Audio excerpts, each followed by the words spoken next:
এই জন্য আল্লাহর ভয় ঢুকানো। যতবার ভাবির সাথে কথা বলবেন ততবার বলবেন আল্লাহকে ভয় করো, আল্লাহকে ভয় করো।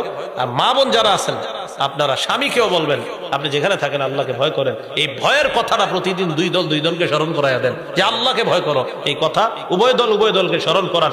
ইনশাল্লাহ দেখবেন ঘরগুলা হারানো ঐতিহ্য ফিরে আসবে, আমাদের পারিবারিক বন্ধনগুলা, পারিবারিক যে শান্তিগুলা এগুলো আবার ফিরে আসবে ইনশাআল্লাহ। তাহলে পারিবারিক অশান্তির অনেকগুলা কারণ জানলাম। এই কারণগুলা থেকে আমাদের সমাজকে হেফাজত করতে হবে।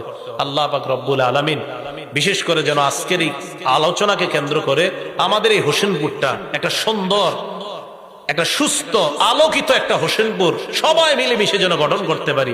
আল্লাহ তৌফিক দান করে। আচ্ছা ঠিক আছে, মহিষের এই জন্য সবাই চেষ্টা করা। যাই হোক, ঠিক আছে, বয়ান সবার জন্য, বিশেষ করে এলাকায় বললাম। আল্লাহ তৌফিক দান করেন। আমিন। ওয়া আখিরু দাওয়ানা আলহামদুলিল্লাহ।